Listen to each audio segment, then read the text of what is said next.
going to be the shooter. It would be me. But nevertheless, at 10 to 15 yards, I can get every round on a paper plate, no problem. I could have tighter groups, I'm sure, if I, spent a little more time focusing on the center of the paper plate. Whenever I'm looking at a target, I have a bad habit of just trying to shoot the target as opposed to shooting the center of it, keeping the groups in tight. But at the same time, that's not necessarily extremely bad, because if you are in a defensive counter, you do have about the size of a paper plate that you got to hit. You're not going to have time to get precision accuracy. If you can get it in with about a 6-inch group range, you're doing well. And definitely the Hi-Point C9 accomplished that, as you'll see or have already seen in the videos. Now, on to reliability. As of right now, I've put 359 rounds through this gun with a total of 5 jams. And I would say that I think 4 of those 5 were just feeding issues, where the gun did not successfully feed the new round into the chamber. And those are usually easily fixed by smacking the back of the slide, which is not a big deal. But today, as you'll see in the video, it started to feed it in the chamber, but it was tight, so I don't know if it got caught in with a funky angle, and I couldn't smack the back of the slide. I mean, it was not going in, so I actually had to lock the slide back, drop the magazine, and the round pretty much fell out at that point. So, I don't know. In fact, I lost the round in the snow. I wish I could have seen it just to see if it would feed through again. And I did have a jam right when I first got the gun, where it was a stovepipe. It failed to eject. So I will say this: reliability has gotten better since I started shooting it. They do say you need to fire about 200 rounds in to fully break it in, which of course I'm up to 350 now. Still having some issues, but I think some of the problem may be underpowered ammo, especially that remanufactured ammo. And all the other stuff that I've shot through, it's the Federal Champion, and I've been told that it's actually pretty low powered ammunition. So, and the problem with that is, like this slide, it takes a lot of force to really push it back the full way. And if the slide doesn't get pushed back the full way, when the spring kicks in, it just doesn't have enough force to feed the new round, because it has to fight the friction because it's taking a nosedive. But nevertheless, time will tell. I am a little bit disappointed as far as the reliability goes on the C9. I had such good luck, no jams on the 40 or the 45 Hi-Point. But I'm going to keep shooting this, and it's not bad. I don't want to overplay the issue. I would still trust it for concealed carry if that's the only gun I have. Obviously, since I have other options, I'm not going to depend on it. It's going to be more of a backup, or maybe just a target practice gun. But again, like I said, if this were the only gun I had, you better believe it, I would be carrying it, because even if it were to jam up on you in a gunfight, you're still better to have a chance of something being able to defend you. Plus, if you put one in the chamber beforehand, you'll typically have one surefire. And like I said, most of the jams were easily cleared by just smacking the back of the slide. And I'm not going to get into whether or not you should carry one in the chamber or not, at least yet. Typically, if you have a good holster that's not going to, where you're not going to accidentally hit the trigger or kick off the safety and hit the trigger, you're going to be fine. But nevertheless, let's move on. What's the gun come with? Well, first of all, it comes with one mag. It is a cheap solution, a cheap gun, so you only get one magazine with it. You do get an optional PEEP sight, or a ghost ring sight, whatever you want to call it, which is pretty cool. I haven't tried it out yet. They do include a tool with it, to basically like a little Allen wrench to put the new PEEP sight on. So that's pretty cool. Some guys seem to like those sights. So you do have options with it. Probably the best thing that it comes with is a lifetime warranty. And their site says damage, age, and plain old wear and tear, these things happen. When they do, Hi-Point customers enjoy a lifetime, no questions asked warranty. And lifetime means just that. Free repairs for the life of the gun, whether you are the first owner or the third. That service is fast, friendly, and expertly performed. Your high point will be back in action, good as new, in no time. And that's a pretty good warranty there. And I talked to some, in fact, I've talked to many guys at different gun shops. The one guy told me they've sold over 600 high points so far with only about 3 problems, 3 guns brought back. And he said that's actually good for any firearm, whether it's a high point or a name brand firearm like a Glock. And he said when they did send them back, High Point quickly returned them in a week's time. So that's pretty awesome. If you can get your gun back in a week's time, I think that is excellent. And a lot of people do praise High Point's customer service and their warranty. So that's something to consider. And out of a $160 gun, that's phenomenal. It really is phenomenal. It also comes with the trigger lock. It's just the kind that fits over the trigger on each side. It kind of clips to the trigger guard. It's not very useful, in my opinion.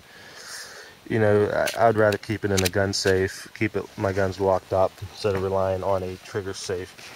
Plus, if you don't have any kids around the house that might get into it, you don't need it anyways. Now, the gun specifics. It is, whoops, sorry, always bumping that camera. It is a heavy gun, as people will point out. It's because of the slide. And it is a little bit top heavy, but it actually feels pretty good in your hand. If you are concealed carrying it, the weight, it's going to be a little bit heavy. Again, 30 ounces. That's just under 2 pounds. It's definitely doable, but there are lighter weight options out there if you're willing to fork out an extra $400. And I already told you it's made out of that so-called Zamac 3 alloy. As far as ergonomics, it actually feels pretty good in your hand. Let me close the slide here. It really honestly feels good in your hand. It's comfortable to shoot. Not a lot of recoil. It's a nice small size for concealing. So I think a lot of guys are going to like that. Now, one thing to note is, that, like I've already pointed out, I have that Hogue grip on here, which I'm going to annotate to let you know where I got that from. And the reason I put it on here is I think it makes it feel a little bit better. The cheap polymer, the plastic that's on the grip, if it gets wet, it becomes a little bit slippery. Or if your hands are sweating, again, it becomes a little bit slippery. So these grips really give you the friction to be able to hold on to the gun. So it's pretty cool. It does have a safety, just like the 45. The safety is actually pretty nice. If you're getting ready to shoot, you can just run your thumb down like so and disengage the safety. Just like so. So I do like that. Because if you are getting into the firing position and ready to fire, you don't have to move your hand or switch your hands or whatever to turn the safety off. So it's fairly flimsy feeling, but it does stay into place, and so far it has worked flawlessly. And okay, the mag drop button, pretty standard mag drop button. It is comfortable. It's far enough out of the way where you're not going to accidentally hit it while you're shooting it, but it's easy enough to kind of switch your hands over here real quick, push the button, and you can drop the mag out. And if your hand's not in the way, it will typically drop the magazine right out. That way, if you want, you can have some quick mag changes going on. It does have the last round fired slide open.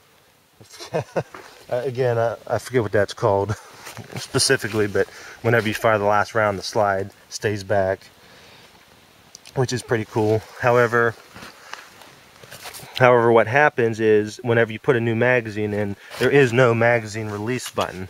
So that means to rack your new round in, you have to actually grab the slide, pull it back, and let it fly forward. I do prefer a magazine release button. For me at least, it's a little bit quicker because you can, with one hand, grab the new magazine and insert it and use your right thumb or your firing finger thumb to move the slide forward, feed the new round in while your left hand's getting in position. I think it's a little bit quicker. And for a lot of people it is. It does lack that, but it's not a big deal. You can still use your hand like that. I'm sure it doesn't take a lot longer. And it does have a magazine absent safety.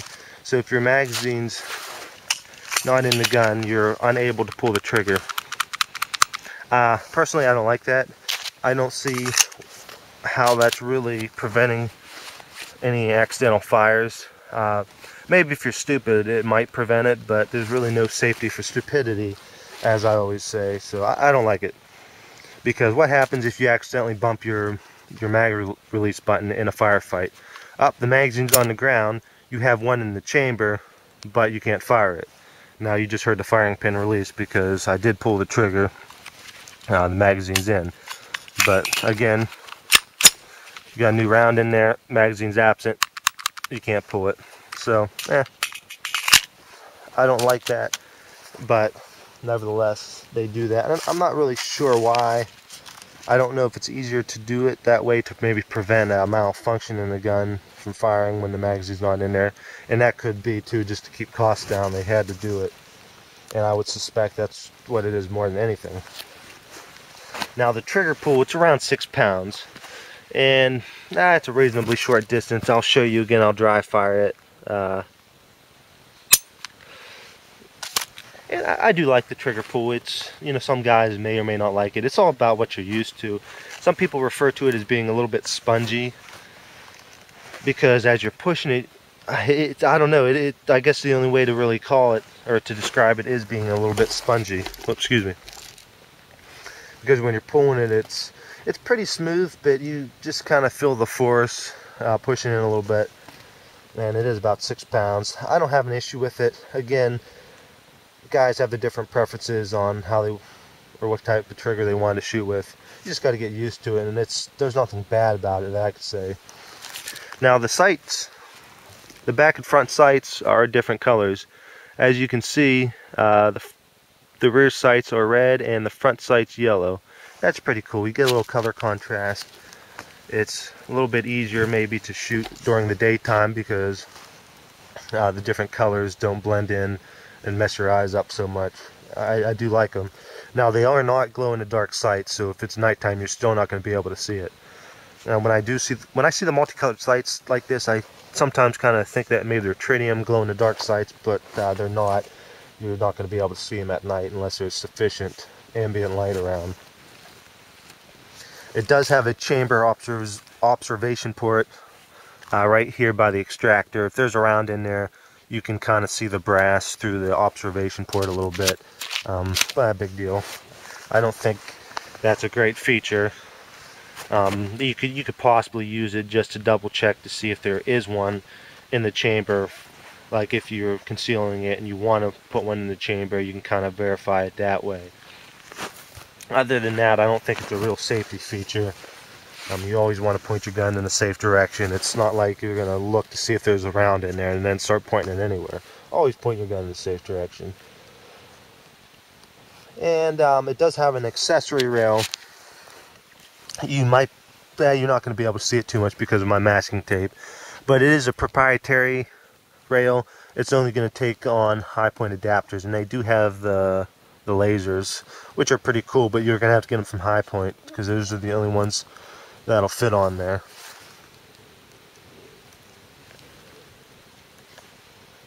But at least you have an option.